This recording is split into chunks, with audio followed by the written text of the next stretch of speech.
그러나 이 모든 일에 우리를 사랑하시는 이로 말미암아 우리가 넉넉히 이기느니라. 아멘. 우리는 넉넉히 이기는 승리자의 삶인 줄로 믿습니다. 그 승리는 우리를 사랑하시는 이로 말미암아서, 그리고 우리의 모든 일 가운데 넉넉히 이기게 하시는 줄 믿습니다. 이 넉넉히 이긴다는 것은 이제 곧 파리 올림픽이 열리겠지만 겨우 아니면 아주 0.001차로 이기는 그런 승리가 아니고, 그냥 누가 봐도 월등한 그런 승리가 넉넉히 이기는 것입니다. 우리가 어떤 삶의 문제 가운데 또 어떤 기도 제목 가운데 있을지라도 우리를 사랑하시는 이로 말미암아서 그 모든 일에 넉넉히 이기는 주의 자녀, 주의 백성들 다 되시기를 주님으로 축복합니다. 성경에는 이 질그릇에 대한 비유가 여러 개 나옵니다. 그때마다 공통적인 것은, 이 질그릇의 공통적인 것은 그 가치가 형편없다는 것, 그리고 그 질그릇은 깨지기 쉬운 성질이라는 이 두 가지 공통점을 가지고 있습니다. 사도 바울은 자신을 비롯한 모든 인간의 본질이 꼭 그와 같다고, 질그릇과 같다고 비유를 하고 있습니다. 질그릇과 같은 인간의 본질, 그러니까 지극히 보잘것없고 깨지기 쉬운 연약한 존재가 바로 질그릇이고, 그 질그릇이 바로 우리다라고 말하고 있습니다. 우리는 잘 알고 있죠. 우리를 하나님께서 무엇으로 지으셨죠? 흙, 맞습니다. 창세기 2장 7절 보면 여호와께서 땅의 흙으로 사람을 지으시고 생기를 그 코에 불어넣으시니 사람이 생명이 된지라 라고 기록하시면서 우리 인간이 어떻게 그 모습을 갖춰지고 또 생명이 되어진지를 말씀하십니다. 땅의 흙으로 지으셨다고 그래요.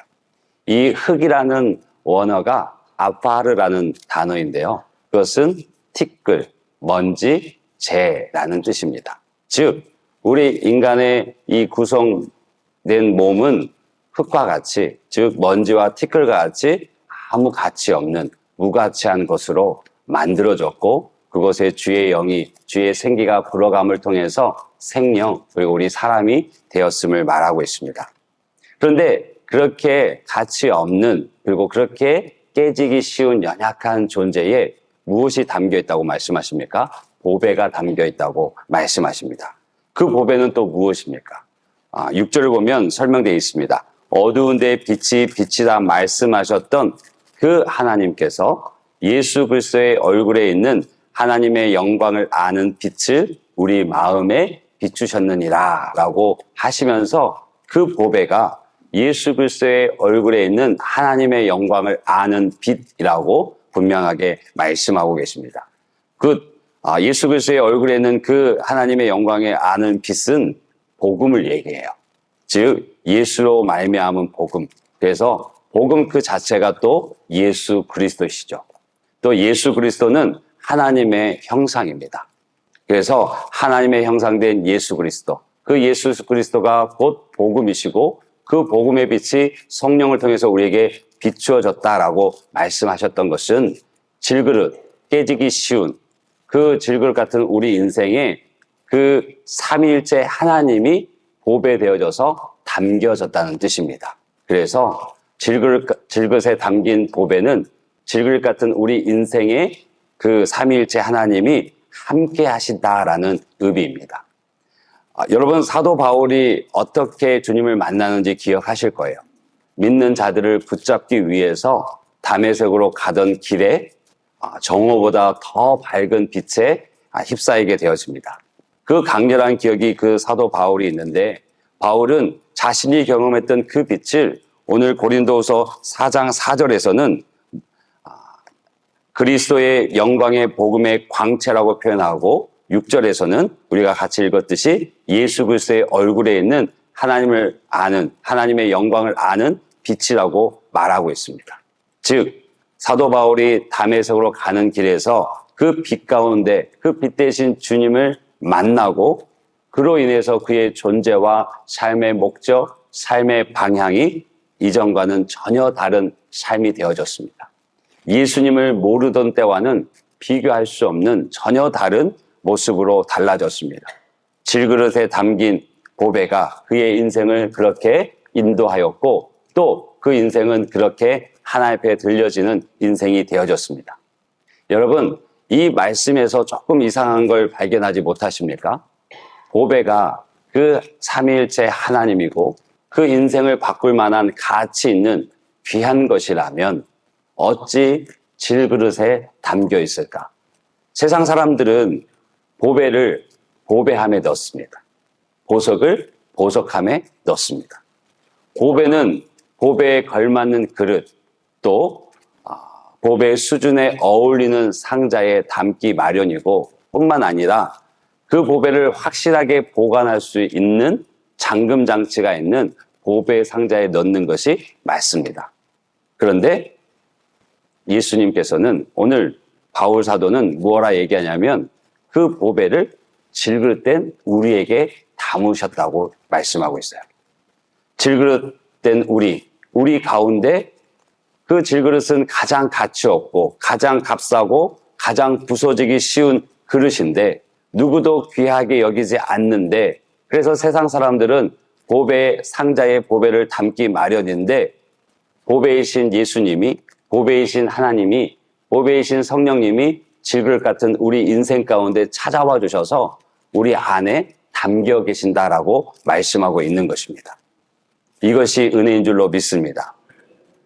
질그릇에 불과한 우리에게 삼위일체 하나님께서 친히 그 질그릇에 우리 안에 담겨져 계신다. 그래서 질그릇처럼 보이는 질그릇처럼 보잘것없는 존재를 보석 같은 존재로 빛나게 하시는 줄 믿습니다. 질그릇처럼 깨지기 쉬운 이 연약한 나를 강하게 만드시는 줄 믿습니다. 그래서 왜 보배를, 그토록 귀한 보배를 질그릇에 두었을까? 이 부분에 대해서도 분명하게 말하고 있습니다. 이는 심히 큰 능력은 하나님께 있고 우리에게 있지 아니함을 알게 하려 함이라. 즉, 질그릇같이 감히 하나님과 비교하기에는 질그릇조차도 과분한 거지만 그처럼 가치 없는 그리고 깨지기 쉬운 누구도 귀히 여기지 않는 그 그 질그릇에 보배를 담으신 이유는 심히 큰 능력이 하나님께 있고 우리에게 있지 않음을, 심히 큰 능력이 그 보배에 있고 질그릇에는 없음을 알려주기 위함입니다. 여러분, 성경에서 사람이 언제 하나님을 찾았는지 불렀는지 혹시 기억하십니까? 그 시작은 창세기 4장 26절에 보면 알 수 있습니다. 셋도 아들을 낳고 그의 이름을 에노스라 하였으며 그때의 사람들이 비로소 여호와의 이름을 불렀더라. 즉 셋이 자식을 낳고 그 자식의 이름을 에노스라 할 때 그때 비로소 사람들이 여호와 하나님을 찾았고 그 이름을 불렀습니다. 그러면 에노스란 이름이 무엇이길래 무슨 뜻이길래 그때라고 얘기했을까? 에노스의 그 이름의 히브리어 사전을 보면 첫 번째는 죽을 수밖에 없는 존재가 에노스의 뜻입니다. 두 번째 뜻은 깨어지기 쉬운 존재가 에노스의 두 번째 뜻입니다. 즉 이것은 무엇을 얘기하냐면 인간들이 자신들의 죽음을 통감했을 때 인간들이 나는 정말 깨지기 쉬운 존재이구나 라는 것을 알게 됐을 때 그때 비로소 하나님을 부르고 하나님을 찾았다라는 얘기입니다. 그렇다면 우리는 어떻습니까? 우리는 언제 하나님을 찾고 있습니까? 우리 역시 내가 질그릇에 불과하다는 것을 깨달을 때, 나 자신의 한계를 알게 됐을 때 하나님을 찾게 됩니다. 내가 죽을 수밖에 없는 존재이구나, 내가 깨어질 수밖에 없는 존재이구나를 실감하고 인정하게 되어질 때 그때 비로소 여호와의 이름을 그리고 그 하나님을 찾게 되는 우리의 모습도 동일합니다. 인간은 그리 강한 존재가 아닙니다. 인간은 나약한 존재이고 한계가 있는 존재입니다. 어딘가에 부딪히면 아파하고요. 질병이 생기면 탄식할 수밖에 없고 마지막에는 죽음으로 갈 수밖에 없는 존재가 바로 우리 인간입니다. 그러므로 우리 인간은 그 깨질 수밖에 없는 연약한 존재이기 때문에 더 하나님을 찾을 수밖에 없죠. 그래서 심히 큰 능력이 하나님께 있다라는 것을 알려주기 위해서 질그릴 것 같은 우리 인생에, 우리 인간에게 그 능력 대신 하나님이 친히 함께 하셔서 내가 너와 함께 하노라고 말씀하고 있는 것입니다. 바라기는 그 은혜가 우리 모두 가운데 있기를 주님으로 축복합니다. 그렇다면 우리는 우리 스스로에게 질문을 하나 하게 됩니다. 과연 이 깨지기 쉬운 질그릇 안에 무엇이 들어있을까? 과연 깨지기 쉬운 내 안에 무엇으로 가득 차 있는가? 그것을 돌아보는 것이 은혜고 지혜입니다. 질그릇 속에 자기 자신이나 세상의 것으로 가득 차 있다면 그 질그릇이 깨어지기 시작할 때 무엇이 흘러나오겠습니까? 바로 세상의 추악함이, 초라한 내 모습이 부끄러운 모습만 노출될 뿐입니다. 그러나 질그릇같이 누구도 귀하게 여기지 않는 인생 속에 보배인 예수님을 담고 있다고 말하는 바울은 자신의 육체가 깨지면 깨질수록 그 속에 보배가 더 선명히 드러난다라고 말하고 있습니다. 이 진리를 분명히 깨닫는 자가 은혜입니다.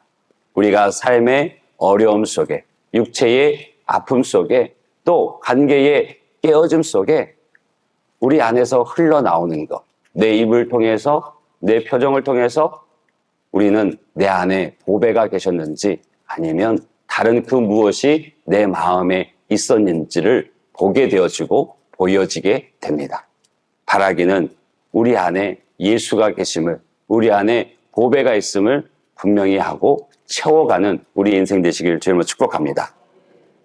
그러면 정말 우리 안에 보배가 있다면 정말 삼위일체 그 하나님이 우리 안에 있음을, 그리고 심히 큰 능력이 하나님께 있고 우리 자신에게 있지 않음을, 이 진리를 분명히 깨달은 사람은 어떤 삶의 태도가 나올까요? 그것은 겸손입니다. 내가 무슨 재능이 있든지 또 무슨 은혜가 있더라도 그것은 하나님께서 내게 주신 보배에 속한 것이고 내 인생은 질그릇에 불과하다. 그러므로 언제든지 자기 자신을 낮추고 겸손한 생각을 할 것이고 무슨 일을 이루었다고 할지라도 그것에 대해서 자랑하지 않을 것입니다. 그럼 하물며 교만한 마음을 품을 수 있겠습니까? 언제나 자기는 하나님 앞에서 무익한 종이라 것을 스스로 고백하면서 하나님 앞에서, 사람 앞에서 자기 자신을 낮출 것입니다. 여러분, 예수님께서 마지막 십자가를 지시기 위해 예루살렘 성으로 향하셨습니다. 그때 그 장면을 한번 기억해 보십시오. 예수님께서 나귀를 타시고 예루살렘 성으로 향할 때 많은 이들이 나와서 자신들의 겉옷을 벗어서 바닥에 깔았고, 그리고 종려나무 가지를 흔들면서 호산나 호산나 하면서 찬양하고 예수님을 환영했습니다. 대환호했습니다. 기억나십니까? 상상이 되십니까? 그런데 만일 예수님이 타고 가시던 그 나귀가 지금 자기 눈앞에서 벌어지는 광경들을 보면서 자신이 걸어가는 길에 사람들이 자신의 겉옷을 벗어서 펼쳐주고 또 사람들이 곁에 서서 종려나무 가지를 흔들면서 호산나 호산나 외치며 열렬히 환호하는 그 모습을 보면서 자기 등에 타고 계신 예수님이 아닌 그것이 나를 향한 것이라 생각한다면, 그렇게 생각하고 우쭐댄다면 그 모습이 얼마나 우스꽝스럽겠습니까? 만일 그 나귀가 스스로 생각하기를 예수 그리스도는 잊어버리고 내가 찬양받고 있다, 나를 환호하고 있다, 그렇게 생각한다면 참으로 안타까운 그리고 어리석은 모습이겠죠. 언제든지 내가 질그릇인 줄, 내가 언제든 깨어질 수 있는 자임을 인정하는 것, 그것이 은혜의 시작이고 그런 이에게 주님께서는 은혜를 주십니다. 스스로 낮추고 겸손한 이에게 하나님은 교만한 자를 물리치시고 언제나 겸손한 자에게 은혜를 주시고 복을 주신다 약속하십니다. 바라기는 보배를 닮은 질그릇된 우리의 삶이, 우리의 인성이, 또 우리의 모든 태도가 겸손의 삶이 되어지길 주님을 축복합니다. 하나님 앞에도 겸손이요, 사람 앞에도 겸손입니다. 바라기는 그 보배를 가진 사람들의 모습이 우리의 모습이고 또 그 모습이 더 선명히 드러나기를 주님으로 축복합니다. 그리고 이 보배를 가진 사람들에게는 능력이 나타납니다. 그 능력이 오늘 우리가 함께 읽었던 8절, 9절의 말씀입니다. 그 말씀을 한번 읽어보면 우리가 사방으로 우겨쌈을 당하여도 쌓이지 아니하며 라고 나옵니다. 사방으로 우겨쌈을 당한다. 어떤 의미일까요? 더 이상 출구가 보이지 않다는 의미입니다. 이제는 어디에서도 희망을 찾을 수가 없다는 그 상태가 우겨쌈을 당하는 상태입니다. 여러분, 이 우겨쌈을 당하다 원어적 의미는 그 이스라엘 사람들이 포도를 수확해서 그 포도즙을 짤 때 바닥에 이렇게 오목한 바위 같은 곳에 포도를 넣고 발로 밟아서 짰습니다. 근데 그 표현을 오늘 한글 성경에서는 우겨쌈이라고 얘기해요. 그러니까 포도를 발로 밟아 짓이겨 짐이 나올 정도로 그토록 힘든 상황 가운데 놓여 있다는 거예요. 마치 주먹밥을 만들 때 손 안에 밥을 넣고 우겨 싸시죠. 꼭 이 상황이 우겨 싼다는 표현입니다. 그래서 어디에도 출구가 보이지 않고 어디에도 소망이 보이지 않는 상태. 이 상태를 사도 바울은 부정하지 않습니다. 믿는 자들이라고 해서 그렇게 우겨쌈을 당하는 상황이 없다고 말하지 않아요. 아니, 있다라고 말합니다. 그런데 아무리 우겨쌈을 당해도 쌓이지 않는다고 얘기해요. 내 상황은, 내 육체는 쌓일 수 있지만 내 영혼은 쌓이지 않는다고 말하고, 내 상황은 쌓일 수 있지만 그러나 하나님을 향한 나의 확고한 신앙의 자세는 쌓이지 않는다고 고백하고 있습니다. 왜 그래요? 그분이 내 안에 계십니다. 살아계신 하나님이 내 안에 계시니까, 그분이 내 속에 자정하고 계시니까 이 세상 그 무엇도 그 하나님을 살 수 없는 거예요.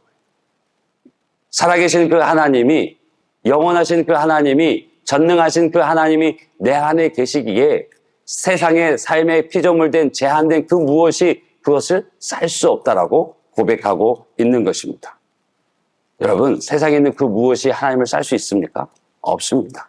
그렇기 때문에 안 쌓이는 것입니다. 아람의 왕이 이스라엘을 침공했던 적이 있습니다. 준비를 하고 이스라엘을 침략합니다. 그런데 이 침략하는 길에 갈 때마다 이스라엘 군대가 버티고 있는 거예요. 처음은 이상하다. 그래서 길을 바꿉니다. 또 길을 바꿔가도 그 성에 또 이스라엘 군대가 버티고 있습니다.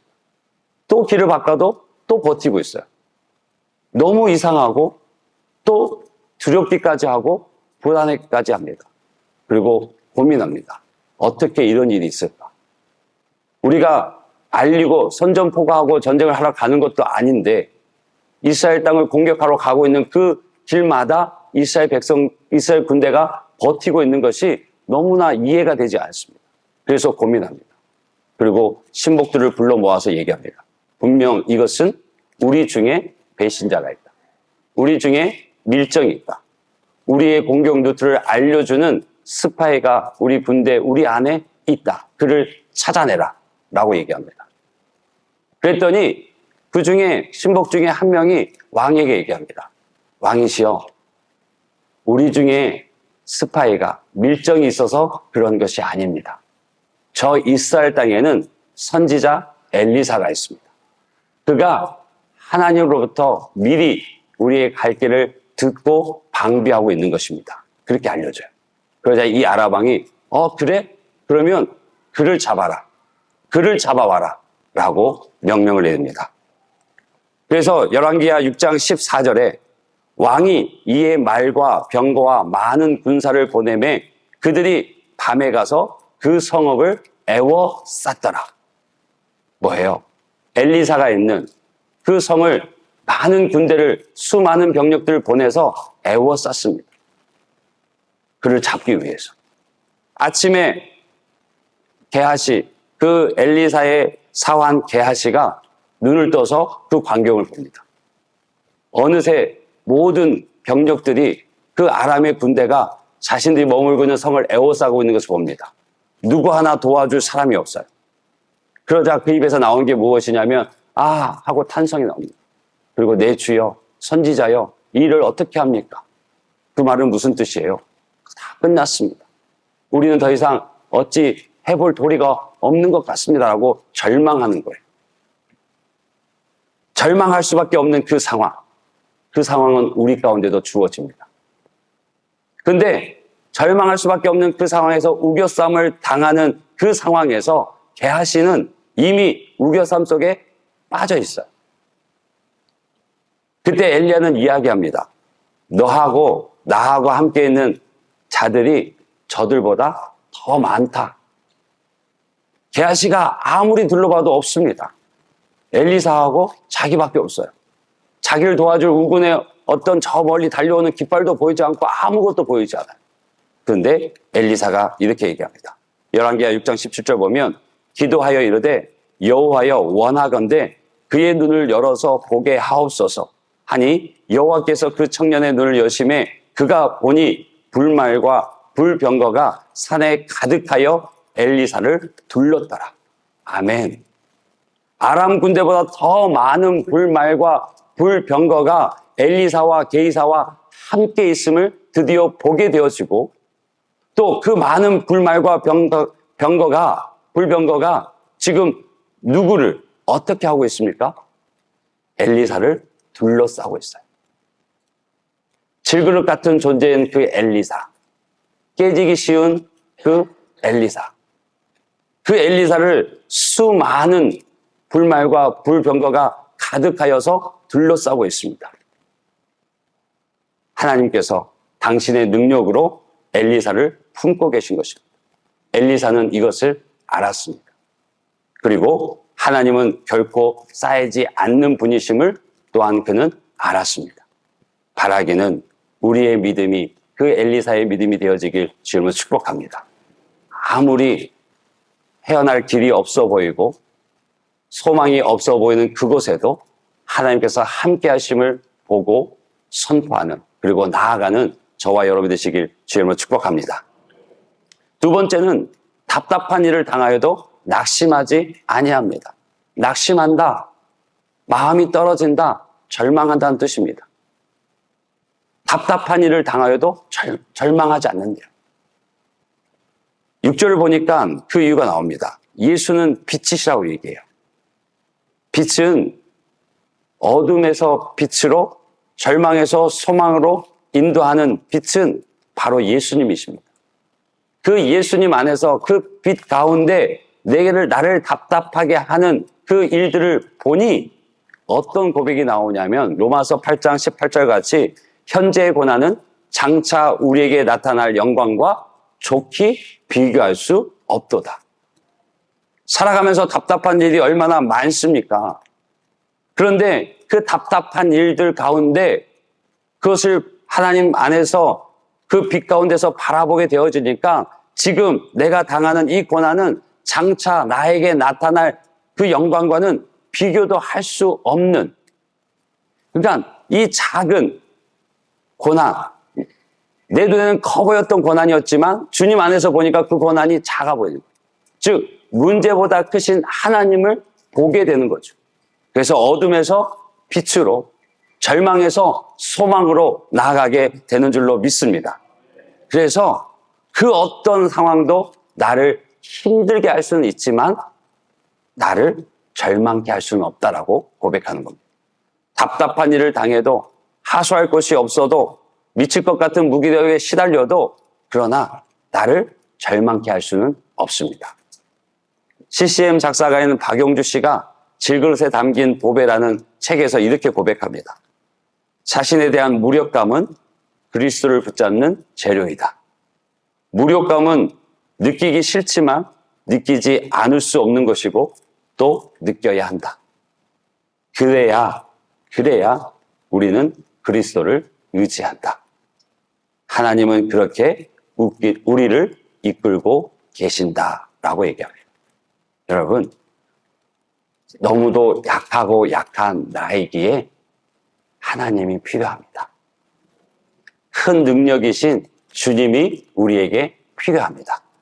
그 주님이 우리와 함께 하실 때 답답한 일을 당하여도 절망하지, 낙심하지 않게 되어집니다. 세 번째는 박해를 받아도 버림받지 아니한다고 얘기합니다. 박해를 받는다는 것, 그 말뜻이 무엇이냐면 사냥꾼이 사냥감을 쫓아간다라는 의미입니다. 즉, 사냥꾼이 사냥감을 위해서, 먹잇감을 위해서 밤새 또 하루 온종일 수고하다가 그 사냥감을 발견했을 때 그냥 산책 거느듯이 슬렁슬렁 가서 그걸 잡습니까? 아닙니다.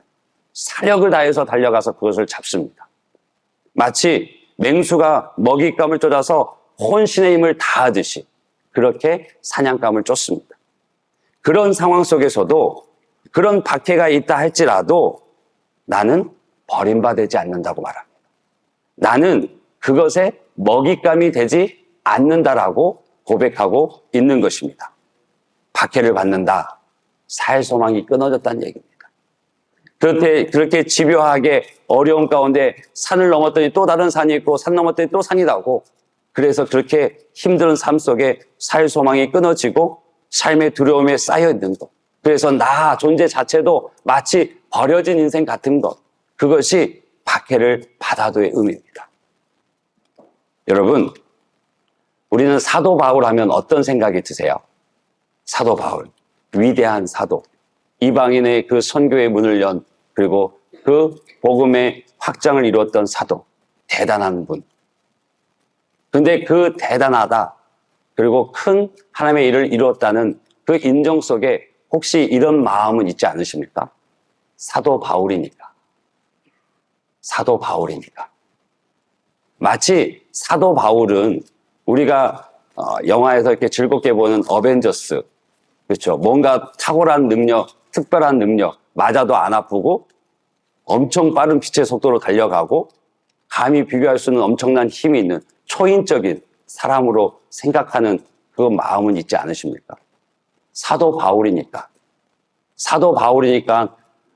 죽을 것처럼 돌을 맞아도 다시 일어나고 감옥에 들어가도 기도하고 찬송할 수 있고 배가 고파도 참을 수 있고 끈질기게 쫓아다니며 소동을 일으키는 그들에게도 대항할 수 있고 억울한 누명을 쓰고 감옥에 갇힌 그 모든 것들이 사도 바울이니까 그렇게 생각하진 않으십니까? 그래서 바울과 나는 좀 다르다. 그리고 바울 시대니까 라고 생각하진 않으십니까? 근데 똑같습니다. 그때도 복음 전하기 힘들었고 지금도 복음 전하기 힘듭니다. 바울도 밥 안 먹으면 배고픈 사람이었어요. 돌에 맞으면 아프고 찢겨서 피가 나는 사람이었어요. 조롱과 욕을 들으면 마음에 상처가 되고 두려움이 되는 사람이었어요. 그에게도 상처가, 아픔이, 고통이, 수고가 있었어요. 그런데 그가 거기서 멈추지 않고 다시 일어설 수 있고 다시 하나님의 일을 할 수 있었던 이유가 무엇일까요? 그것은 주님에 대한 온전한 신뢰, 그리고 때마다 주님께서 그에게 주시는 힘을 경험했습니다. 우리와 똑같습니다. 똑같이 주님을 만나고 우리의 인생이 바뀌어지고 주를 위해 헌신하는 가는 그 삶 속에서도 그가 복음을 전하면서 복음의 능력이, 복음의 부흥이 있음을 보면서도 그에게는 많은 상처가 있었어요. 밤이면 돌에 맞았던 자국이 아프고 쑤시고 또 욕을 들었던 조롱을 당했던 그 상황이 눈에 들려서 잠을 설치게 만들고 또 앞으로 나아가야 된 그 길에 대한 두려움이 있어서 잠을 이루지 못하는 그런 밤이 있었습니다. 그런데 그 밤에 주님이 찾아가죠. 사도행전 18장 9절 10절 보면 밤에 주께서 환상 가운데 바울에게 말씀하시되 제일 먼저 하신 말씀이 무엇입니까? 두려워하지 말라. 두려워하지 말라. 그리고 침묵하지 말고 말하랍니다. 이 말은 뭐예요? 지금 바울이 두려움에 떨고 있다는 거예요. 자신의 그 상황 속에서 복음을 위해 걸어가는 그 길 속에서도요, 연약함을 또 두려움을 또 외로움을 느끼고 있는 거예요. 그랬더니 주님이 찾아오셔서 두려워하지 말라. 그리고 침묵하지 말고 말하라. 아마 그 두려움에 휩싸여서 내가 정말 이렇게 하는 게 무슨 소용이 있나? 이게 정말 하나님의 나라에 어떤 영향이 있을까? 그래서 이것을 멈췄을까? 그만할까? 그렇게 갈등했는지도 몰라요. 그러니까 침묵하지 말고 말하라요. 그러면서 또 뭐라고 말씀하시냐면 내가 너와 함께 있다. 내가 너와 함께 있어서 어떤 사람도 너를 대적해서 해롭게 할 자가 없게 할 것이다. 그리고 이 성 중에 너와 같이 내 백성이 많다라고 얘기해 주세요. 바울은 분명 주님의 은혜 안에서 성령이 충만한 자였고 탁월한 믿음을 가지고 올곧은 그 길을 걸어가는 이였지만 육체의 연약함 속에 외로움 속에 두려움 속에 밤 잠을 설치던 이가 바울이었습니다. 그런 바울에게 주님이 찾아오셔서 그의 연약함을, 그의 외로움을, 그의 두려움을 깊이 이해하시고 그에게 힘주고 계신 거예요. 두려워하지 말라. 그리고 네가 가는 그 길이 옳으니 그 길을 힘써 걸어라. 내가 너와 함께 할 것이고 너를 반대하는 자를 내가 막을 것이고 또 너와 같이 내 백성이 많음을 보일 것이다 라고 말씀하십니다. 바라기는 우리도 박해를 받아도 버려진 바 되어지지 않음을 믿고 고백하며 나아가는 저와 여러분이 되시길 주님으로 축복합니다. 바울은 자신이 질글같이 연약하지만 보배 되신 하나님께서 큰 능력으로 자신과 함께 하심을 믿었습니다. 바울에게 밤에 나타나신 그 하나님은 오늘 우리와 함께 하신 줄 믿습니다. 내가 어떤 힘들고 두렵고 어려운 일을 당해도 그 자리, 그 순간 하나님은 우리와 함께하고 계십니다. 두려워하지 마십시오. 침묵하지 말고 말씀하십시오. 믿음의 그 길이 옳습니다. 주를 위한 그 삶이 옳습니다. 멈추지 마시고 힘써 걸어가는 저와 여러분이 되시길 주님으로 축복합니다. 마지막 네 번째로는 거꾸로 뜨림을 당해도 망하지 아니한다 얘기합니다. 거꾸로 뜨림을 당한다. 마치 권투선수가 펀치를 맞고서 넉다운된 것처럼 육체와 마음이 완전히 무너졌다는 의미입니다. 우리가 열심히 살아가다 보면 어려움이 닥쳐옵니다. 또 하나님 앞에서 바르게 살아가려고 하다 보면 여러 아픔들이 우리를 붙잡기도 합니다. 그래서 우리가 연약한 존재여서 그렇게 육체가 깨어지고 그렇게 내 마음이 깨어져서 다 포기하고 싶은 때, 이게 무슨 의미가 있나 싶을 때, 나 혼자 이게 무슨 의미가 있나 싶을 때, 그래서 낙심하고 거꾸로 뜸을 당하는 때도 있습니다.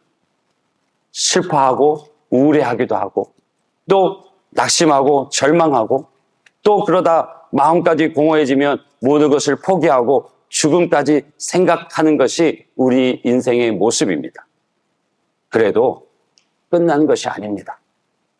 그런 마음의 힘듦과 거꾸로 뜸을 당해도 그것은 끝난 것이 아닙니다. 프랑스 시인 기욤 아폴리네는 이런 시를 썼습니다. 벼랑 끝으로 오라. 그가 말했다. 무서워요. 우리는 추락하고 말 거예요. 그들이 말했다. 벼랑 끝으로 오라. 그가 말했다. 그들이 왔다. 그는 그들을 밀어버렸다. 그리고 마지막, 그리하여 그들은 날았다. 무슨 의미입니까? 기독교 신앙은 역설의 신앙입니다. 이제 마지막이다. 이제 가망이 없다. 그렇게 벼랑 끝으로 몰려가는 그 인생길, 그 순간에 하나님께서 우리를 다시 비상하게 하십니다. 하나님께서 비상하게 하시는 그것을 경험하는 인생이, 그 믿음이 신앙의 길이요 우리의 삶인 줄로 믿습니다. 왜요? 죽음을 깨뜨리고 부활하신 주님이 내 안에 계시기 때문에. 모든 사망, 죄의 권세를 깨뜨리신 그 주님이 다시 부활하셨기에 우리는 죽지 않습니다. 우리는 그게 끝이 아닙니다. 그렇게 망할 수가 없습니다. 그래서 사도 바울도 주의 일 감당하다가 마지막은 참수형을 당합니다. 그런데 그는 얘기합니다. 나는 죽지 않는다. 비록 내 육신을 깨뜨려 죽음으로 너희들이 데리고 갈지 모르나 나는 죽지 않는다. 무엇입니까? 그에게는 부활의 주님이 함께 하셨고 그 인생의 죽음조차도 하나님께서 받으시는 영광의 산 제물이 된다 믿었고 다시 살 것을 믿었기에 어떤 것도 두렵지 않았습니다. 참수형조차도. 그는 10절에 이렇게 고백하지 않습니까? 우리가 항상 예수의 죽음을 통해 예수의 죽음을 몸에 짊어짐은 예수의 생명이 또한 우리 몸에 나타나게 하려 함이라. 날마다 죽는다고 고백합니다. 바울이요, 그냥 듣기 좋으라고 있어 보이라고 나는 날마다 죽노라라고 얘기하는 것이 아니에요. 진짜 죽을 것 같은 그 상황 가운데 놓여 있는 거예요. 그 날마다 죽음을 경험해요. 날마다 그 육체 가운데 육체가 죽음 앞에 서 있는 아픔을 경험하는 거예요. 그런데 그때마다 예수의 그 부활의 능력이 예수 그리스도의 그 생명의 은총이 그를 다시 살리고 다시 일으키고 다시 나아가게 만든다는 것입니다. 여러분, 바라기는 우리가 그 은혜를 경험하는 삶의 사람들 되시길 주님을 축복합니다. 모든 것이 끝이라고 누군가 얘기할 때 혹은 내 마음속에서 그런 판단이 들 때 하나님께 내 인생을 맡기는 그런 신앙, 그런 믿음이 저와 여러분에게 필요합니다. 그래서 바울은요, 그가 당한 고난을 실패라 말하지 않습니다. 사방에 우겨쌈을 당해도 실패가 아니에요. 답답한 일을 당해도 실패가 아니고 박해를 받아도 실패가 아니고 덧부러뜨림을 당해도 실패가 아닙니다. 하나님을 믿는 자, 그 보배를 담고 있는 그 질그릇은 실패란 말이 없습니다. 과정일 뿐이에요. 하나님께서 그를 통해서 반드시 일으키고 반드시 하나님의 능력을 경험케 하시는 줄 믿습니다. 그래서 바울은 그 약해지는 것이 오히려 축복의 기회였고 하나님의 은혜를, 하나님의 능력을 경험하는 기회라고 말해요. 고린도후서 12장 10절 보면 그러므로 내가 그리스도를 위하여 약한 것들과 능욕과 궁핍과 박해와 곤고를 기뻐하노니 이는 내가 약한 그때의 강함이라. 약한 그때의 강함이라. 모두가 아니라고 말할 때, 우겨쌈을 당할 때, 답답한 일을 당할 때, 핍박을 당할 때, 거꾸로됨을 당해서 아무런 소망이 없을 때, 그때, 약한 그때 내가 강합니다라고 고백해요. 이 믿음이 저와 여러분 가운데 있기를 주님은 축복합니다. 내 속에 예수 그리스도가 있으면 다시 일어설 수 있습니다. 우리가 가다가 얼마나 많은 문제에 넘어집니까? 작은 일에도 넘어지고 큰 일에도 넘어집니다. 얼마나 많은 일에 마음이 상합니까? 내 탓으로도 넘어지고 다른 사람의 탓 때문에 넘어지기도 하고 환경 때문에 무너지기도 합니다. 그런데 중요한 건 그게 중요한 게 아니에요. 넘어질 수 있어요. 안 넘어지는 사람은 없습니다. 다 넘어져요. 그러면 진짜 중요한 건 넘어지면 일어나야 돼요. 넘어졌다면 일어서는 것이 중요합니다. 그 일어서는 것은요, 내가 일어서야 돼요. 내가 용기를 갖고 다시 일어서야 하는 줄로 믿습니다. 다른 사람의 몫이 아니라 일어서는 것은 내 몫이에요. 내가 일어나야 됩니다. 내가 용기를 가져야 되고 내 속에 살아계신 그 주님을 붙잡고 그 능력 의지하여서 일어나야 될 줄로 믿습니다. 오늘 8절 9절의 말씀 보면 그 사이에 번역되지 않은 글이 있어요. 뭐가 있냐면 그러나라는 반전 접속사가 빠져 있습니다. 어디에 빠져 있냐면 우리가 사방으로 우겨쌈을 당하여도 그러나 쌓이지 아니하며, 답답한 일을 당하여도 그러나 낙심하지 아니하며, 박해를 받아도 그러나 버림받지 아니하며, 거꾸로 뜨림을 당하여도 그러나 망하지 아니하고. 여러분, 그냥 누워있는 나를 주님께서 일으켜 주기를 바라지 마세요. 내 안에 이미 주님이 찾아와 계시고 생명 되시고 능력 되신 그 주님이 내 안에 계심을 느끼고 믿고 일어서려 할 때 그를 하나님께서 일으켜 세우십니다. 내가 일어날 의지도 없는데, 일어날 필요도 느끼지 못하는데 하나님께서 일으켜 세우실까요? 아닙니다. 이미 주님은 우리 안에 계시고 일어나길 바라고 계시고 지금 종의 입술을 통해서 여러분에게 호소하고 계신 거예요. 그러면 여러분들은 일어나야지, 일어날 거야, 그렇게 고백하시면 돼요. 그러면 그 고백이, 그 믿음의 결단이 일으켜 세우시는 하나님의 재료가 되어지고 힘이 되어집니다. 여러분 8절 9절을 한번 이렇게 나눠서 읽어봤으면 좋겠어요. 제가 앞부분에 말씀 한번 띄워주세요. 말씀 띄워주시면 그러나 앞에는 제가 읽고요, 뒤에는 여러분이 읽으시는 거예요. 자, 집중해서 들으세요. 혼자 자꾸 다 읽으시면 안 돼요. 자, 우리가 사방으로 우겨쌈을 당해도까지 읽으면 여러분은 그러나 쌓이지 아니하며 여기까지 읽는 거예요. 그러면서 제가 읽을 것까지 읽어버리면 제가 참 당혹스럽겠죠? 그 다음 다시 제가 답답한 일을 당하여도 하면 여러분이 그러나 낙심하지 아니하며 하실 수 있겠습니까? 한번 해볼까요? 자, 준비되셨죠? 자, 지금 제가 하겠습니다. 할 때 의지를 담으시는 거예요.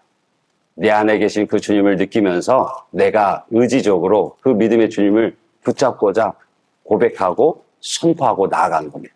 우리 함께 그 하나님의 말씀을 함께 한번 의지로, 믿음으로 선포해 보겠습니다. 우리가 사방으로 우겨쌈을 당하여도, 답답한 일을 당하여도, 박해를 받아도, 거꾸러뜨림을 당하여도, 아멘, 아멘, 아멘이시죠? 아멘입니다. 예수 그리스도께서 우리 안에 계십니다. 심히 큰 능력 되신 그분이 우리 안에 있고 그의 생명이 우리 안에 있습니다. 우리가 질그릇 떼어져서 그렇게 넘어지고 무너질 때 그 생명 되신 주께서, 심히 큰 능력 되신 주께서 우리를 다시 일으키시고 다시 걷게 하시고 다시 살게 하실 줄로 믿습니다. 그래서 내 안에 계신 그리스도로 말미암아, 내 안에 계신 그 삼위일체 하나님으로 말미암아 우리 인생이 하나님이 기뻐하시는, 그리고 모든 이들에게 그 주님을 드러내는 하나님의 방법이 되어지시길, 또 그러한 인생이 되어지시길 주님으로 축복합니다. 주 뜻대로 살아가는 그 인생 하나님께서 책임지십니다. 당신의 말씀을, 그 말씀에 생명을 걸고 몸부림치는 그 인생을 하나님께서 책임지셔요. 왜요? 우리 안에 누가 있습니까? 예수가 있어요. 이제 여러분은요, 세상 속에서 교회 안 다니는 척, 예수 안 믿는 척 그렇게 살 수 있으세요? 없어요. 이제 여러분은 하나님도 알고 저 사탄 마귀도 알고 세상 사람도 다 알아요. 아, 예수 믿는 사람, 하나님의 자녀. 별로 숨기고 싶으세요? 다 알아요. 그러면 이제는 마음을 정하시는 거예요. 내가 주의 말씀대로 산다. 주의 말씀에 내 생명을 건다. 그렇게 살아가시면 주님께서요, 그 인생 책임지십니다. 아니, 내 자녀가 나의 말을 듣고 순종하는데 네 될 대로 되라 하는 부모가 어디 있어요? 없어요. 하나님이 그러세요. 내 안에 계신 주님, 그 영광을 보기 위해서도 우리 인생을 책임지시고 그 믿음의 결과를 보게 하시는 줄 믿습니다. 여러분, 믿음은요, 그 믿음의 원어는 기대다라는 의미가 있어요. 맡기다라는 의미가 있습니다. 그 뭐예요? 제가 저 벽에 제 몸을 기댄다 치면 저 벽을 신뢰하니까, 제가 기댔는데 무너질 것 같으면 기대겠습니까? 안 기대죠. 주님은요, 그렇게 흔들리지 않는 분이에요. 주님은요, 모든 것을 행하실 수 있는 분이에요. 주님은요, 우리의 가장 깊은 마음도 아시고 위로하시는 분이에요. 그 주님 앞에 우리는 기대는 겁니다. 그런데 살아가다 보면 우겨쌈을 당해요. 그래도 하나님을 기대는 거예요. 답답한 일을 당해요. 그래도 하나님을 기대는 거예요. 핍박을 당해요. 그래도 하나님께 기대는 거예요. 거꾸로 뜨임을 당해도 하나님께 기대는 거예요. 그것이 믿음입니다. 그런 믿음의 주인공들 다 되시길 주님으로 축복합니다.